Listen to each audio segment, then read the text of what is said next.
One day, your child will stop reaching for your hand.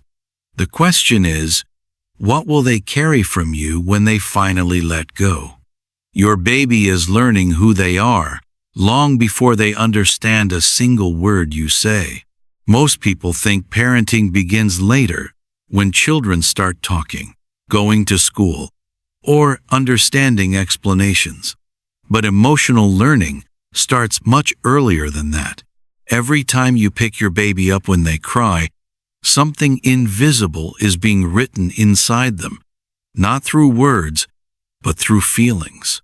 A newborn may not understand the meaning of love, but they understand warmth, safety, comfort, and the sound of your voice. They feel the difference between calm and panic. They feel whether the person holding them feels emotionally safe. Those tiny moments that seem repetitive to you are quietly shaping the way your child experiences the world. Think about those late nights.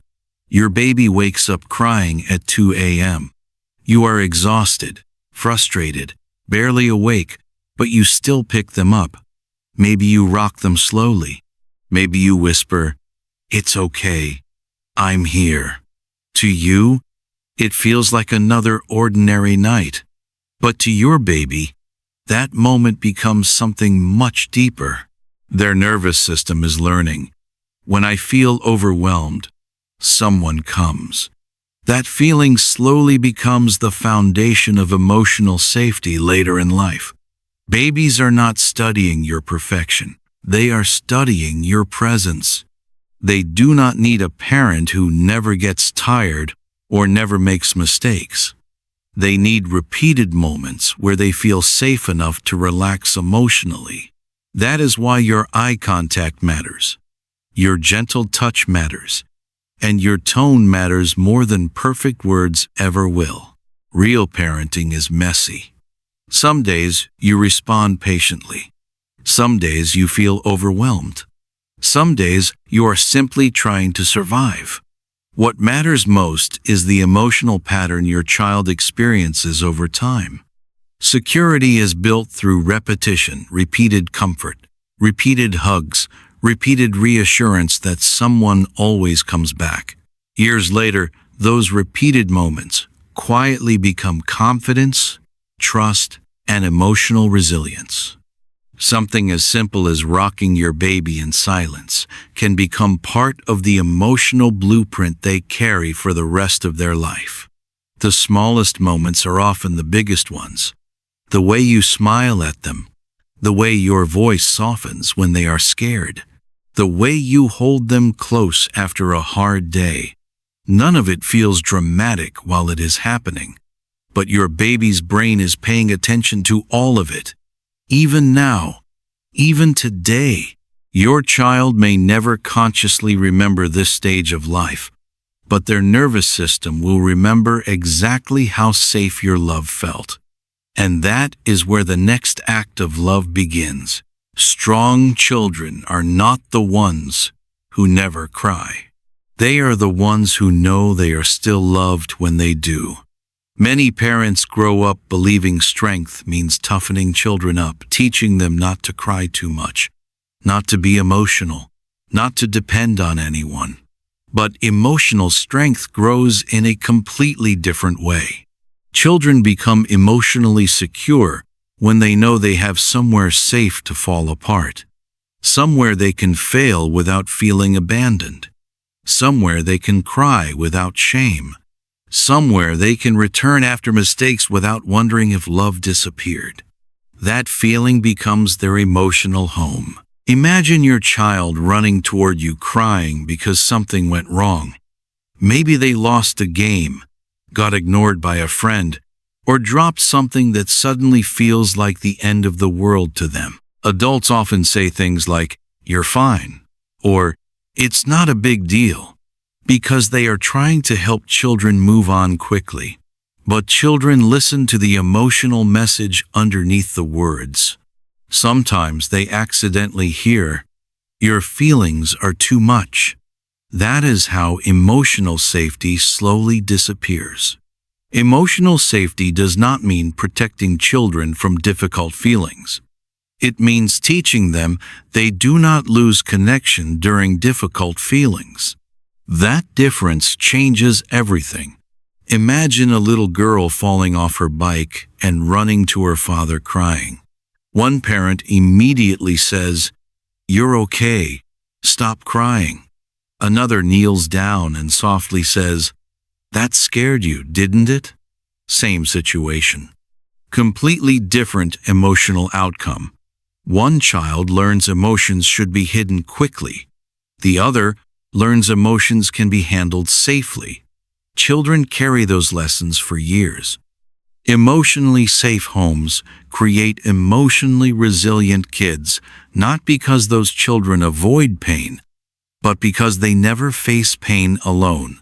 Later in life, when friendships break, stress builds, or life disappoints them, they carry an invisible belief inside themselves. I can survive hard feelings. That belief usually begins with parents who stayed emotionally present during emotional moments. This becomes hardest during exhausting parenting days, the screaming days, tantrum days, emotionally drained days, when you feel like you have nothing left to give. Because when you are overwhelmed yourself, it becomes incredibly difficult to stay emotionally available for someone else's emotions too. But often, those are the exact moments your child remembers emotionally. Deep underneath many childhood behaviors sits one silent question. Do I still belong here when I'm difficult? The answer, children feel, changes how they see themselves forever. Kids who feel emotionally safe often become more honest, more connected, and more emotionally open because they trust that love survives hard moments. Emotional protection is not removing all pain from your child's life. It is becoming the place they can safely return to after pain happens. Sometimes your child behaves the worst with the person they trust the most. That sounds backwards, but children often release their biggest emotions in the place where they feel safest. Think about picking your child up from school after they behaved perfectly all day, only for them to completely fall apart once they get home. Suddenly the whining starts, tiny problems become huge, and emotions explode over something small like the wrong cup or a broken banana. Home becomes the place where emotional pressure finally releases. School takes emotional energy. Social situations take emotional energy. Young children do not yet know how to process all those feelings, so eventually they spill out somewhere, usually with the people they trust most. That is why tantrums are often less about manipulation and more about overwhelm. A meltdown over something tiny is rarely about the tiny thing itself. It is accumulated frustration, exhaustion, hunger, overstimulation, and emotions children do not yet know how to explain. Adults forget that children feel emotions intensely long before they develop emotional control. Underneath many difficult behaviors is often a child silently saying, "I don't know what to do with these feelings." Even clinginess can simply mean your child is emotionally refueling. Your presence helps their nervous system feel regulated again. Understanding the emotion underneath the behavior changes the entire emotional atmosphere of a home, because children calm down faster when they feel understood instead of emotionally threatened. One of the deepest pains a child can feel is feeling unseen inside their own home, not unloved, unseen.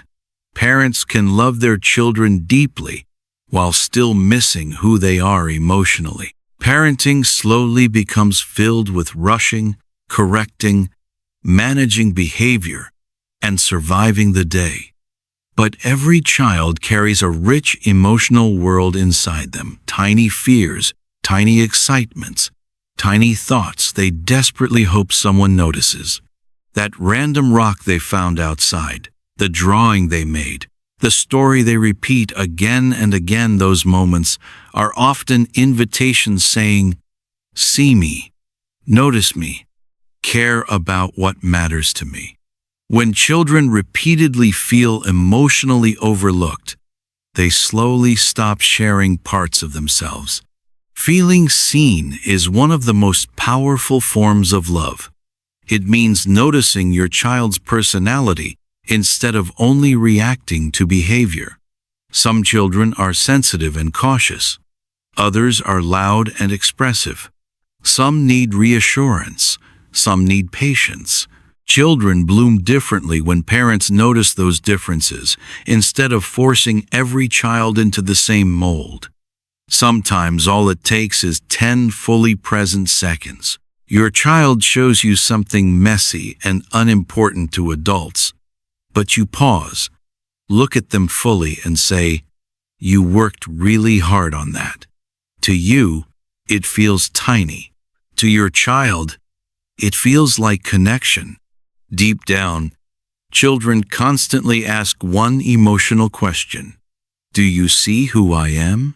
Children eventually begin speaking to themselves the same way they were spoken to growing up.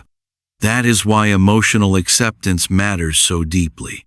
Many parents say things like, "Stop crying," or "Calm down," with good intentions because they want peace and want their child to feel better quickly.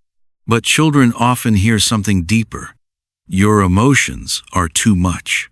Over time, some children begin hiding parts of themselves emotionally because they no longer feel safe expressing them. Emotional strength is not built by suppressing feelings.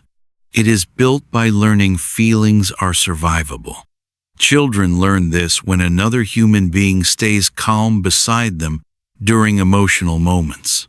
A child crying over something small may seem irrational to adults, but children experience emotions in full intensity. Their nervous system does not care whether the problem seems logically minor. It simply feels overwhelmed. Emotional acceptance changes everything. Not permissiveness. Not allowing harmful behavior. Acceptance. A parent can still hold boundaries while allowing emotions to exist safely. "I won't let you hit, but I can see you're really angry right now." That teaches two important lessons at the same time. Feelings are allowed, harmful actions are not. Children slowly learn emotional regulation through repeated experiences with regulated adults. A calm presence helps children borrow emotional stability until they eventually build their own. And maybe that is the part children carry forever. Not perfect parenting, not flawless words, but the feeling that someone stayed emotionally close when life felt hard. Because one day your child will stop reaching for your hand. They will grow older, become more independent, and step further into the world on their own. But long after they let go physically, they will still carry the emotional safety you gave them, in the way they handle stress, in the way they speak to themselves, in the way they love others, in the way they recover after pain. Your love becomes the voice they hear inside themselves for the rest of their life.